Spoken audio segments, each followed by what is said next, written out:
Hello, my name is Kaiden Burrows, and I am a proud 4th grade student from Exuma Christian Academy. I love donuts. If you look at a donut, it is round, and some have a gaping hole, while others, my favorite, have filling inside. Exchange controls operate a lot like the structure of a donut, providing a boundary so that we can enjoy the fillings inside. Exchange controls are a set of rules, regulations, and procedures which govern all foreign currency transactions between residents of the Bahamas and residents of foreign countries. They are government-imposed limitations on the purchase and/or sale of currencies. This is a form of capital control, which is an action taken by the government, central bank, or regulatory body to limit the flow of foreign currencies in and out of domestic economies. In the Bahamas, the central bank is responsible for overseeing foreign control regulations. I have researched and fully understand that foreign exchange controls are still relevant because it helps to ensure the balance of payments, which means that Bahamian money leaving the country is balanced with the foreign currency coming in. Take a look at this donut. In simple terms, the inside of this donut represents the central bank's foreign reserves. These reserves allow us to trade easily internationally and pay our debts. Let's say this amount is to $10,000.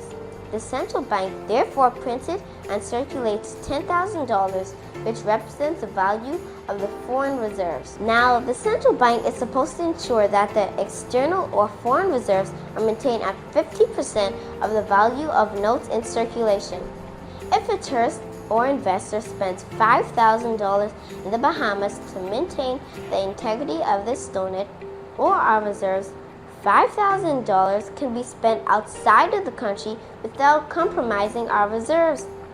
If for some reason government controls were not in place, Bahamians would have the option to spend as much as they want without regard for this balance. So let's look at another scenario without the control measures where our reserves are still $10,000 and again $5,000 is coming into the country.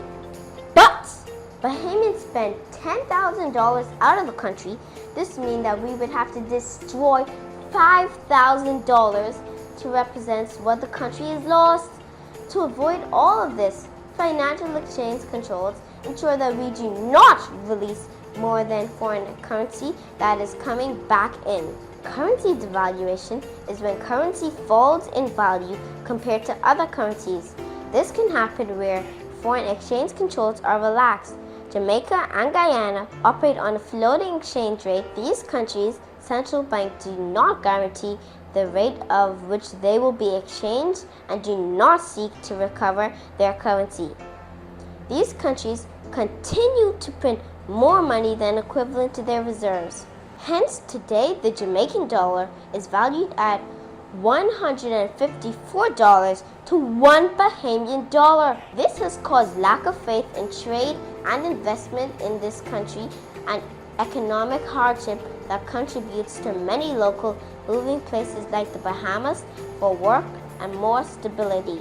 In conclusion, it is clear that we need to stay within the boundaries of our donut and enjoy the circulation of money in a controlled way. We are fortunate to taste the filling of donut that has kept us economically stable for more than 40 years. Foreign exchange controls are still very much needed in the Bahamas.